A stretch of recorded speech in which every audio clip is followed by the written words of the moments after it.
Yes, welcome. This is F Rap Critic. I'm your boy Malik 16, and no, we ain't started this, but we damn sure gonna finish it when it comes to this hip hop media. I'm joined once again by my special guest, one half culturalist theory. I'm gonna let him introduce himself. He needs no introduction, but go on. Yo, what's poppin'? It's your man CJ Williams, man. Hey, I appreciate the invite. I'm super excited to dive into one of my favorite albums growing up, man. It's gonna be dope. What's crazy is that we didn't even have any convo about this. I just assumed that you felt the way about this album that I did, and probably then some, because this is one of Tennessee's own right here. Absolutely. Yeah, man. Nashville, man. So A-Ball MJG was huge where I'm from. So this right up my alley, bro. Got you. I know a lot of people ask why we not doing Coming Out Hard or On Top of the World, but the reason this album's being covered, if you don't understand the album we're talking about today, In Our Lifetime by 8Ball and MJG, it's because this is hitting the 25th anniversary. This album out for 25 whole years, and yeah, we want to give some recognition to a duo that sometimes gets overlooked. Man, I was so pleased to see that Versus go down with UGK and them. So, oh yeah, you'll hear them in their own interviews a lot. They either get asked if they feel like they're underrated, or they'll say that they feel that they're underrated and not mentioned as much as they could be. So with that, this is a very significant album. This is category 1, where we go over the album, the product itself. A little background on this album: it is the 4th and final release on Suave House Records by the duo, and it came out in 1999 in the month of May, which is where we're at now. That brings us to the first dimension that we're going to talk about in category 1. If you have not already, take a moment to like and subscribe to the channel. Go visit Culturalist Theory while you at it. And yeah, first dimension that we talk about in category 1 is dimension 1, the quality of the production. Who we got on the boards here? It's T-Mix, right? I think he did most of it.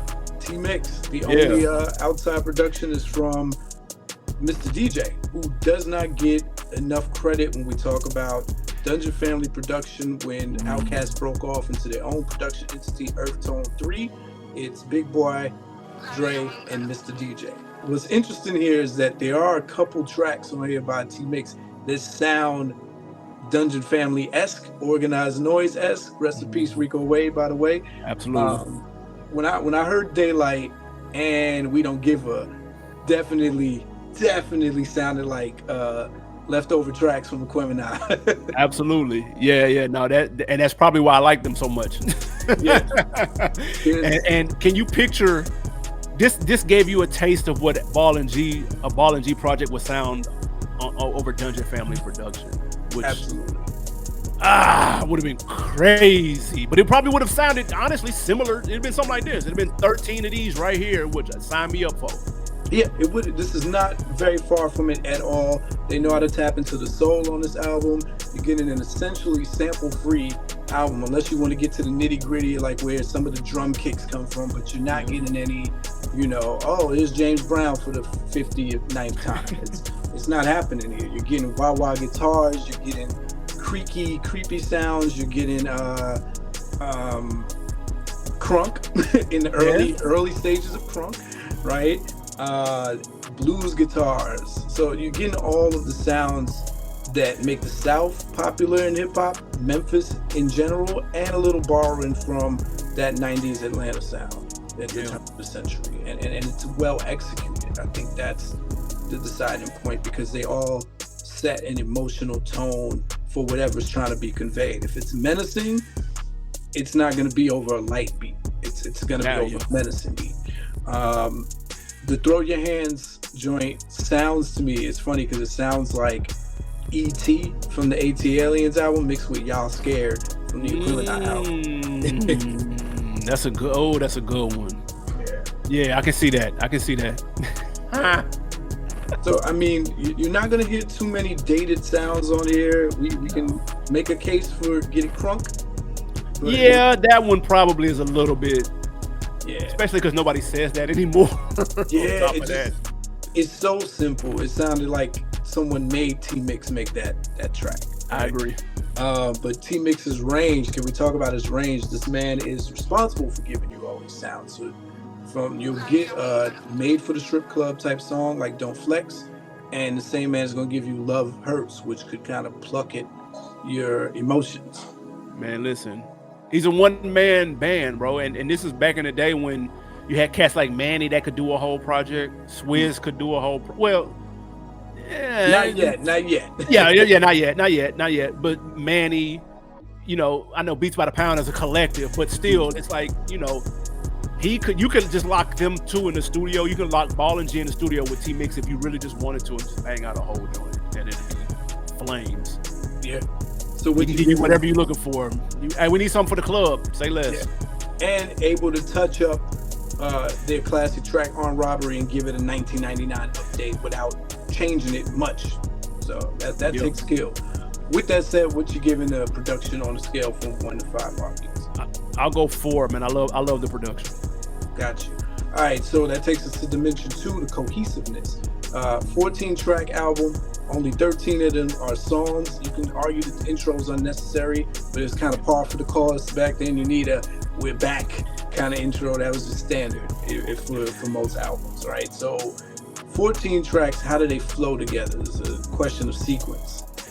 Yeah, I think it works, like I said, with the exception of Armed Robbery and Speed. I would have had those back to back. So either end with those two or have those two together somewhere where they're at, and then end with Nobody But Me. I just think that would have been a fitting ending. You're right, the intro serves no purpose. It was 3 minutes and 8 seconds of me waiting, hoping that someone was gonna rap. They didn't. Y'all got me, but that's fine. I was also anticipating this heavily, coming off a 3-4 year hiatus, so they just making you wait just a little bit longer. There was a little teaser trailer, and so that's cool. But everything else, in my opinion, I think it flowed very well. Yeah, I think all good classic albums want to take you through fluctuations without it feeling like a roller coaster, right? You don't want all your love songs together. You don't want all your mid-tempo songs together. And so there's a reason why they put Armed Robbery and Get It Crunk, which are probably the two most up-tempo songs besides Speed, in the middle of the album, because they've given you a very energetic, probably, we started this is probably more crunk than Get It Crunk. Yeah, I agree.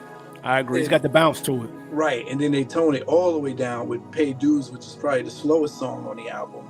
Yep. And then by the end, it slows down again with the other slowest song, Love Hurts. But they want you to know that they can get crunk again with Throw Your Hands, and then Speed is to show you. So like someone who was paying attention to the tempos definitely thought about the placement if they just wanted to balance those out.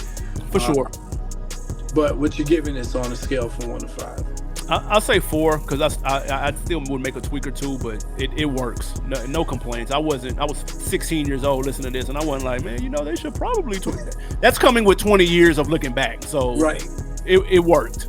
Okay. Dimension 3 is the question of the intentional mood and tone on this album. What do you think the statement they were trying to make was? I honestly, I think it was like because even with we started this, right? So they're talking big shit, but they're not really. It's really more of them kind of exercising their abilities than necessarily saying we're the OGs of this, like what you would think they would be by the hook. But it's just more so up until this point, this is what we've seen, this is how we feel, and I think it set the tone for the project. So I think their point of it, even the titling, which I love, man. I love when the whole project is a package. The title is cohesive with the vibe of the joints, the intro, ticket. I'm here for all of this. You know what I mean? Like I remember real quick when I listened to because you can always tell when something doesn't belong. And I remember Machiavelli is one of my favorite albums. I can tell Toss It Up was not supposed to be on there. Yes. You know what I'm saying? And then Suge comes out and says, yeah, I threw that on there because he needed something for the radio. We can tell it did not fit the vibe, you know what I mean? The overall theme of the joint, which is fine. I get it. But I in my opinion, you can tell the theme that they were going for and the sound that they were going for. And it's very cohesive to me. And it's again, it's one of my favorite Ballin' G's. Easy.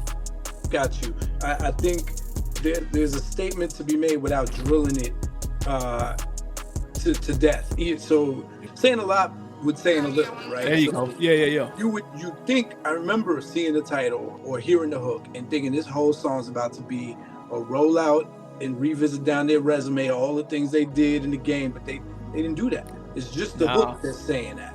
It reminds me of Trap Back Jumping, like T.I. didn't go all through there's other songs where he's like, I started this, but that song, he's literally just talking about, I got the pot and I'm working back in it. But he could have used that as a song like, I put this out in 99. They didn't do that. They're more reflecting on deeper things on we started this, but it still ties into the idea that this album is in our lifetime. Interestingly enough, seems like it's a play on Jay-Z's titles, right? It's like, we could do that too in our lifetime. Yeah, I agree. That's a good point. And real quick, when you said saying a lot by saying a little, I just saw a movie the other day. It's called Civil War. It's pretty dope.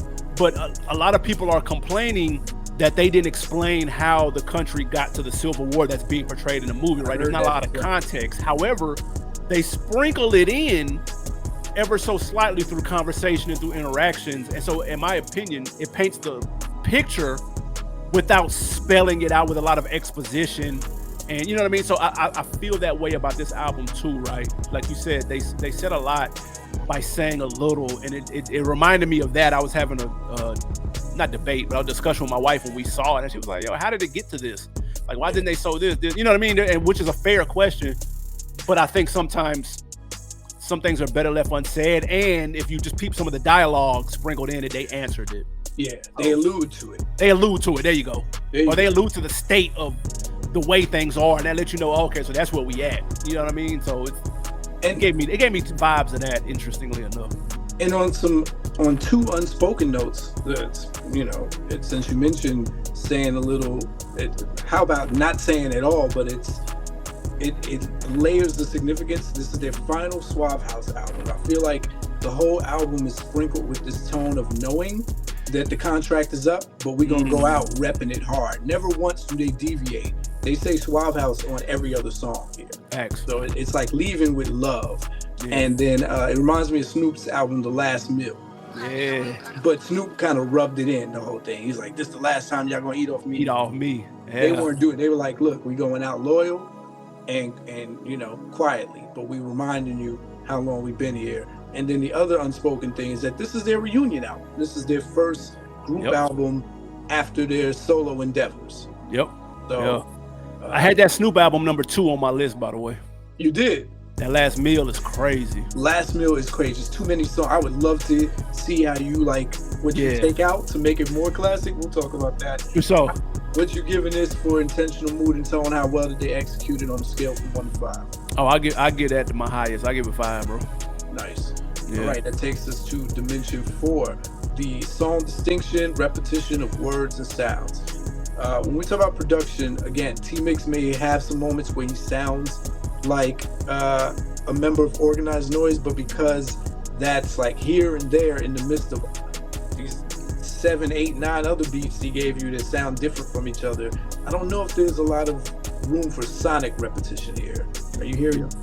I don't think so either, man. I think and that just speaks to how dope T-Mix is as a producer, to be able to craft a body of work and give me the sound, give me the different types of flavors that I'm looking for.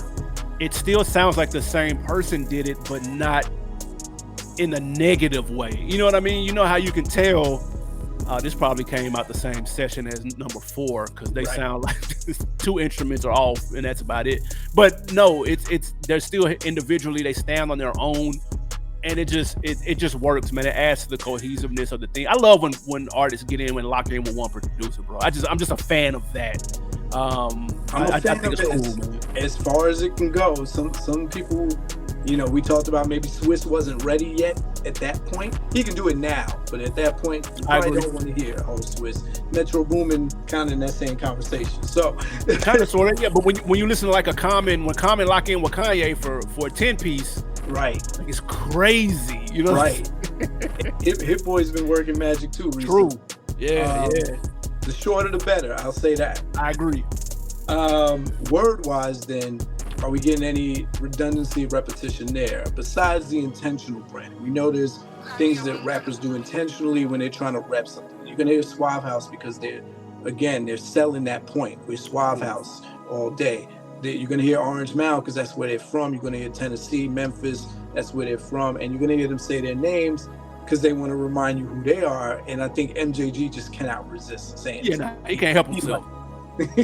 Yeah, no, at that point it's branding for him. Yeah. You know what I mean? That's kind of his signature thing.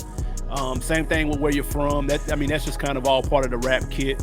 You gotta let people know, just in case it's their first time hearing it. You know, you're gonna rep, and plus you're proud of where you're from, right? It makes you who you are.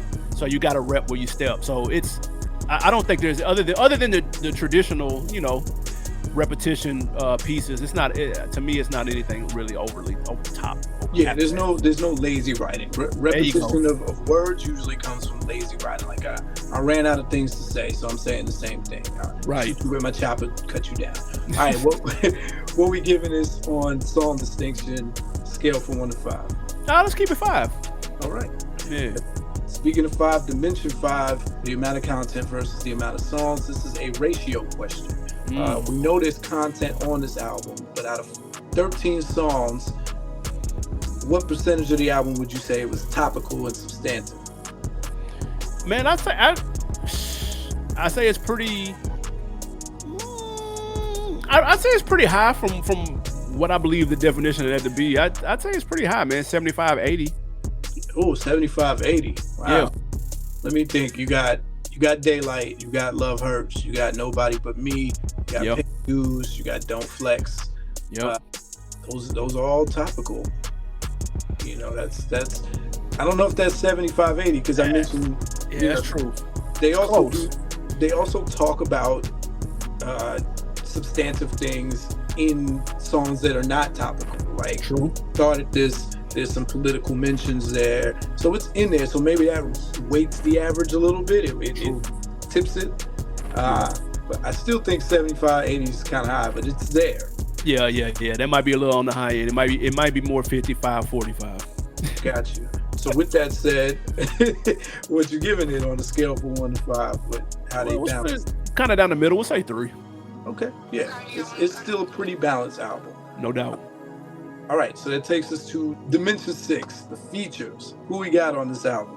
They kept it Suave House with the exception of Cee-Lo and Outkast, which who is going to debate either one of those? Like, Cee-Lo, to me, might be undefeated when it comes to these features in hip hop. He has laced Rick Ross a couple of times. He's, you know what I mean? He did his thing on Here. And and admittedly, I wasn't a huge Goody Mob fan growing up. It was a little over my head when I tried to listen to it. I didn't really get it until I got older. And by then it was a little too late. I was more leaning toward Outkast. But the Cee-Lo feature, anytime I see featuring Cee-Lo, sign me up. Like, go ahead. I can go ahead and check that off. Even what he did on Nipsey's on the bases. I think the bases loaded, if I'm not mistaken. Like, bruh, like he never lets me down, fam. So thing with the Cee-Lo features, you never know what he's gonna do. He's gonna rap or is he gonna sing? That too. Right. That too. But if you listen to Smile Mama Smile with Ross and Cee-Lo, man, he killed it. Like, he took you to church. Like, I'm never gonna listen to Ross. But I believe you. I trust your opinion more than you were my favorite guest, first of all. Like, you appreciate it. Get it. You get it. And it's like we can turn this into a podcast if we want it. But no. Ross got that. You got to put that on the Dear Mama playlist, bro. That Smile Mama Smile is crazy. You gonna give me to listen to the Officer Ricky, huh? So you got Cee-Lo.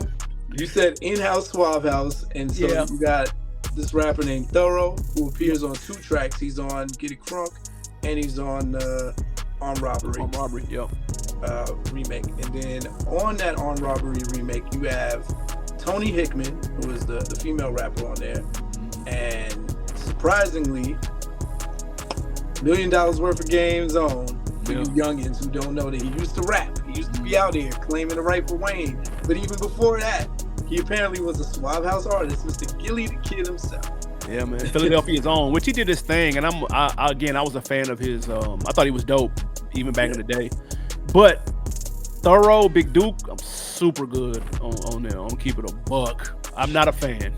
Actually, I think Big Duke might have done his thing on Belly. He kind of helped it out. You know, are they the most memorable guests? Probably not. But right. I'll tell you who is memorable. The matchup that a lot of people wanted and they got in 1999. Probably one of the last times you getting both of these guys on a track feature with you. You got Outkast. Facts. And that signed me up for that any day of the week. I remember when I'm About It soundtrack came out and they had 8-Ball MJG and UGK on the song on Meal Ticket. And I was like, I could not wait to press play. I almost cut my hand on the damn case trying to open the CD case so I could play the damn song. Once I saw those two. And so it's the same way with this. Like, please make that happen. Let me hear this. And it's not listed in the credits. So you're like, unless you like open the case up and read, it's not on there like featuring Outkast. You gotta listen and just discover. But as soon as you get a beat, you should know for sure. Because like you said, it sounded like a leftover from the session. Yeah, and this was such a great year for Outkast features. Like I said, probably the last year they jumped on a few people's tracks. They did that Neck of the Woods with Mystical. Ooh, you're right. We talked about that in our episode. We talked about that's the first time he calls himself Andre 3000 on Wax. And then,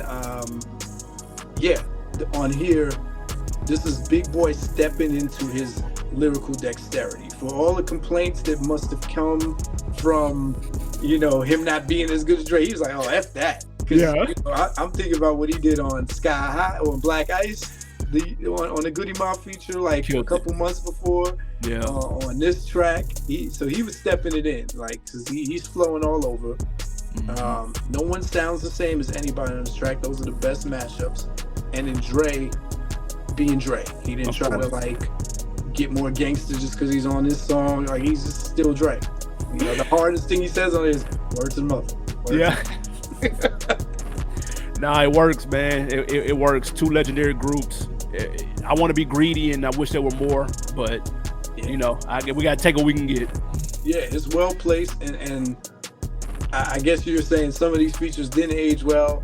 Some of them, like Gilly and Outkast, did age well, and Cee-Lo. What are you giving the features on a scale from 1 to 5? Do they help or hurt? They help, but I'll say, can I give it 3.5? Yeah.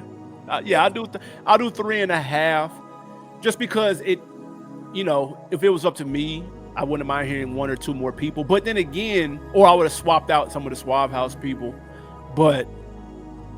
or I could have just took Ball and G. I'm perfectly fine. I think they're capable of holding their own, and I don't need every song to be 7 minutes long.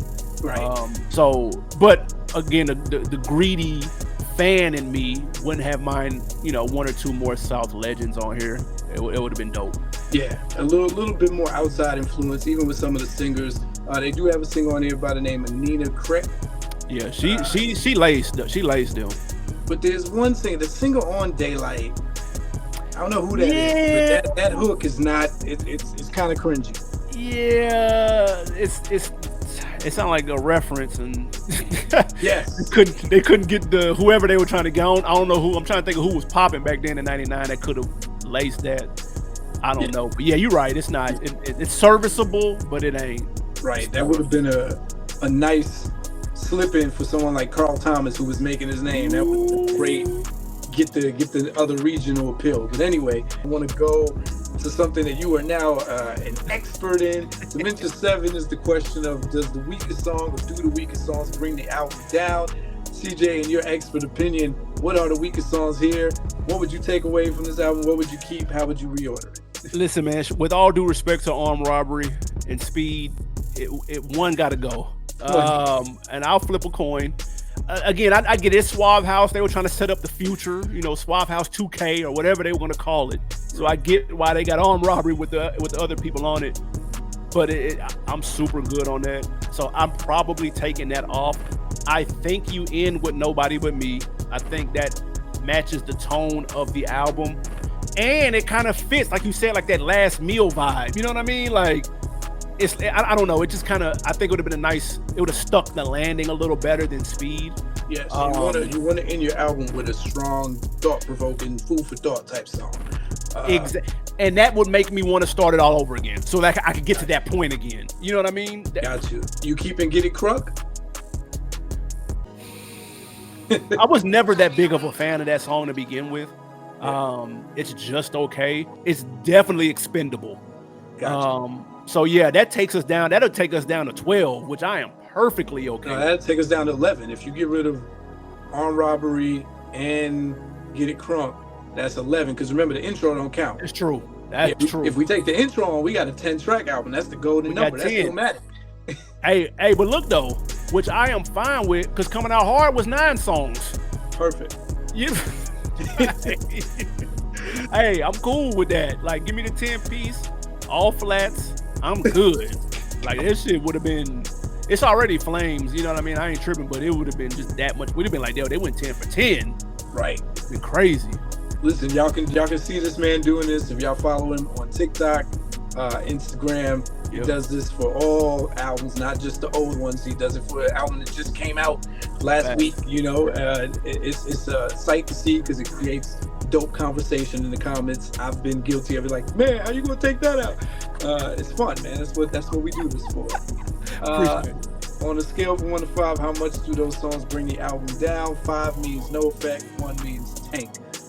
I'll say 4, because it's still a very strong album, very favorable. You know, 1, 2 songs that I'm kind of iffy on. That's fine. What more can you ask for? I'll take that. All right, Dimension 8, Mass Appeal. We know A-Ball and MJG are Southern legends. They got their props and dues all throughout the Bible Belt by this point. But if you're trying to move units, if you put your A&R hat on, Mr. CJ, how far was this album going to get? Because I don't believe they had any other video besides We Started This. Yeah, I don't believe so. I don't think they ever made a video for the only one that would probably fit, which is Don't Flex, if we're talking on some single type joints. That the reach, and which is why they're looked at as how they are, as being underrated, so to speak. And that's what happens. They're talented. We know that. We know what they're capable of. If you know, you know. But they never really had. I mean, they had a couple of crossover joints. You know what I mean? Even when they got with Puff, they had a couple of joints. Yeah, but it just never really quite like Luther Curl. And so only having one. It's not for lack of trying, because even on this album they have the track Get It Crunk. In the pantheon of Try Hard, that sounded like every effort to get a party song out. And I feel like all of the albums might have a song like that where they're trying. I think maybe the second or the final single they released on the album with Puff, The Living Legends, that sounded like, oh, this is our party song. Like the others were our street crunk songs, but this is they were like at the church revival. You know the song I'm talking about? I think so. With you said it was like kind of like a church type joint? Yeah, it's like a revival because MJG starts, I'm so hot, I get down inside the kitchen. Yeah. That was their lighter single off that album. The hard singles were Don't Make Me and You Don't Want Drama. But with this one, I mean, listen, you go to a club in the South, man, that Don't Flex, it hits today like it did then. Like it's kind of one of them, like in certain spots. That's one of them you're only going to hear in probably about 8 states. Right here in the South, they're likely to play that today, and it's going to hit. You know what I mean? Outside of the South, you probably won't hear it.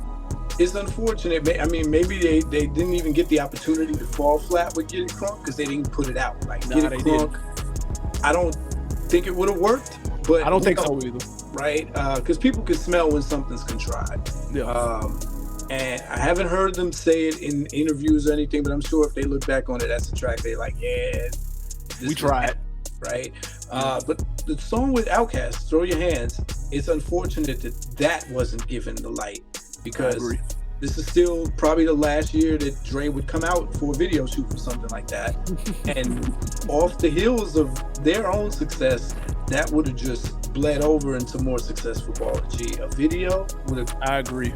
At minimum, you're getting residuals off of their how hot they were around this time. Yeah. I think they did International Players Anthem after that, and then after that was a wrap. Yeah. And they had to. That was after Dre was on hiatus too. They had to convince him. They had to trick him, to get him in there. But it's not a radio single. It's not a club single. But it would be one of those songs that only thrived off of, the hotness and Facts. maybe the video. I think they would put out a dope video for that song. So You know what's crazy? Real quick, I had this phase a couple of years ago when I was going back and listening to old songs and old singles, and I wanted to remake a music video to an old single that I felt like deserved a better video. And I was going to redo Space Age Pimpin', because if you go back and look at the video, it's terrible. I mean, it's 93, 94. Obviously, it's terrible. You can't see it. You know what I'm saying? Like, it's an extremely low quality. And I was going to remake it. wow. And I reached out to the company that owns the song for licensing and all of that, bro. And it just, I never did it. And then I saw Juvenile redid 400 Degrees. Yes. And I saw how well that did in the video. Wasn't even really talking about nothing, respectfully. Yeah. And I was just, it made me, I was like, man, you know what? I need to double back. I'm sure now the licensing is 5 times as much now, but Bro, I think I'm gonna do it, man. do it. I love when the veteran rappers go back and give you a visual for something that needed a visual. Bingo. Capadonna did it. I saw Nice and Smooth did it for one of their videos. Like, I love it. But yeah, okay. So it's kind of understood that this album wasn't going to hit white, black, Asian, male, female. It was very limited to who their fan base was already and a southern ear. But not for lack of trying. Again, Speed, Get It Crunk, they were trying to show we go beyond. Armed Robbery 2 having all the new class on it, there were efforts. And so some of it is because whatever was going on with label politics and not pushing a second and third official video out. The other is what else was there to pull from on this album. So what you giving this on 1 to 5 for Mass Appeal? Oh no, it's a 1, respectfully. Wow. Yeah, no, it's low, man. It's low. Wow. Okay. I wouldn't be surprised if cats above Kentucky and past Texas haven't even heard this. And I know it didn't do crazy. I think it did maybe like 100 or so. No, it did 95,000 first week. It did its 100,000 in its first week, so I think it's got to be gold by now. I would hope so. Yeah, it got to be. So, right? You would hope so. But all right. Maybe 1.5. Dimension, okay, 1.5. Dimension 9, the 3 eyes, the impact, the innovation, the influence of this album. I remember seeing the ad for this in the source. Yeah, still reading the source, and thinking that it was a greatest hits album. The cover looked really subdued. I was like, this ain't the comeback album cover. Like, it's supposed to be flames and diamonds, and it was like illustration and the words across. I thought it was a greatest hits album. Yeah, the cover's trash. I'll say it. Don't worry about it. It ain't. The cover's not hitting on nothing. I wanted to be more. For how much I love the album, I wanted to be more iconic than it is. And maybe that's a part of it. Maybe that sometimes, bro, something as small as the album cover. Like if you look at Stankonia, I'm not a fan of that album, but the cover is iconic. Yes. And I think people with the big singles, the cover being recognizable, it's on T-shirts and people have parodied it. Yeah, I've seen Bart Simpson. Yeah. That adds to it. This. When this cover, and even sometimes that works with song titles. I think Blueprint 2, the song Blueprint 2, where he talks about Nas, would have been way more recognized had it had its own name. Yeah, he definitely. I agree with everything you said. Everything you said about Stankonia and Blueprint 2. Yeah. So, and this cover should have been different. I know you as a fan said you were anticipating this album. For sure. Was that objectively speaking, was that a general sentiment in the South? Like people like, oh, Baller G back? Absolutely. Yeah, especially, again, I'm in Tennessee. I'm in the backyard. Ball and G was the shit. You know what I'm saying? Like, they were the shit. And then the single came out. We started, this was hard. We were like, oh, shit. Like, we were like, oh, no, this is going to go crazy. So, yeah, we were anticipating it. The only letdown was that MJG's, again, the No More Glory came out, and that took the air out our sails a little bit, but we rock with Lost though, so it kind of balanced itself out. So yeah, we were looking forward to this around my way. Let me say that. Okay, so there was anticipation, which led to impact. Yeah. I don't know if anything was innovated on this album. They weren't reinventing the wheel here, or bringing anything new to the industry. It's the beginning of them forming their own chapters. They go to Bad Boy after this. I went to Interscope first and then Bad Boy. Yeah, which is crazy. I remember that 8-Ball album that came out. Before that period, it's the in between period. I forgot the name of it, but he had that song "Slab Rider" on it. I remember liking that 8-Ball album because it's the album with "Quit Playing Games." Ho, think about the about that money you making. Yeah, that was hard, though. Yeah, that's always hard. So yeah, I mean, I can speak to the impact from an up north perspective. You know, for New York ears, I'm a teenager. Yeah. It caught my attention. You know, I'm reading the source. It definitely made more noise up north than any of their previous albums. Like they were on our radar, and you could thank Mace for that. You know, Puffy was bringing them into the fold slowly by having them on collaborations like that, and they themselves were collaborating a little bit more. They were doing team ups with No Limit and everybody. So, but we started this. I recognized how hard that was even back then. I was like, oh yeah, this is a song right here. So yeah. And that Stop Playing Games was on Almost Famous. That was the name of that joint. That's the album, Almost Famous. Yeah, it was a good album to me. So yeah, it's like what they didn't get in sales, their profile was raised. I agree. Across the country now, people recognize their legend status because people have heard about them enough, and they lived up to it on this album. So that's probably about the gist of impact and influence. Nothing's innovated here. And I don't know if I've heard rappers mention this album per se, and even fans. Like I said in the comments, I wouldn't be surprised if a few people say, "Oh, you should have reviewed Coming Out Hard." Because I mean, that's the consensus number one. Right. Yeah. What you giving this for impact, influence, innovation? I'll give it a 2. 2. You know, I got to be fair. Okay. Takes us to the final dimension 10, the overall timelessness and uniqueness of this album. Can you play this today? Can you introduce this to someone and they can get into it? Do you cringe when you hear it? Nah, I can play this for somebody today. Me riding around and me doing the channel Culturalist Theory has given me a new perspective on nostalgia versus objectivity, right? So a lot of times when people may see our list and they don't fall in line with what sometimes they anticipate. A lot of times, bro, it's the LeBron and Jordan argument, right? A lot of people will claim Jordan is the best because the stats and the rings and blah, blah, blah. And then the fans today will say the same thing. But the underlying thing that people aren't really talking about is they saw Mike. Yeah. That plays a huge role in how you feel about him. Not to say, I'm not even gonna say which one I feel, but because I don't really think neither one of them's wrong, honestly. There's an argument for both, but the fact that they saw Mike, it hits different than, you know what I mean? So I say that to say, even with this, I can go back and listen to this, and even though I was there, and I remember riding around to it and falling in love with it when I was listening to it back in the day, I don't think that clouds my judgment on the entire project in 2024. If they had a 25th anniversary one night only show at the Fox, I'm pulling up and I'm putting on my flyer shit. Nigga, I might put some Gators on, bro. Like I'm going to that shit. I am praying they actually do an anniversary show like that, some intimate, small. I don't need a big whatever to do. But that'd be so dope, and I would be there with tickets front row. I'd be in there. It holds up to me. Now maybe one or two joints, it's like, okay, that ain't really hitting like it used to. But as an overall body of work, it still works. Okay, and bro, everything you said is why this channel exists.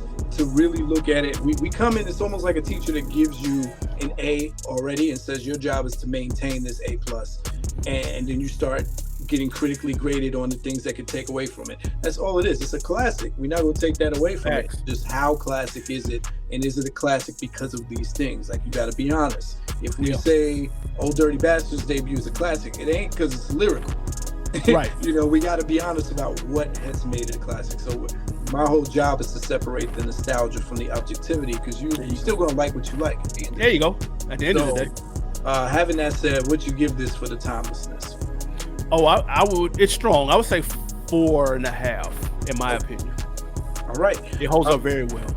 And that concludes our Category 1 review of the classic album In Our Lifetime by 8-Ball and MJG. It won't be the last 8-Ball and MJG album we review on this channel. It's just the first. Nice. Join us for category 2. We go over the rap performance on this album, and I'll be able to ask this man what he's got cooking up with Coach Lastiri and some other projects. Shout out to QB. Shout out to Ball and G. Shout out to the South. Make sure y'all go check out the raproulette.com. Leave your rankings on this album and all the other albums we voted on. Got the I Used to Love It t-shirts. And CJ, always a pleasure, man. I appreciate the invite. Thank you as always, bro. Man, thank you for your time. Y'all know what it is. F a rap critic. You talk about it while I live it. Word to meth.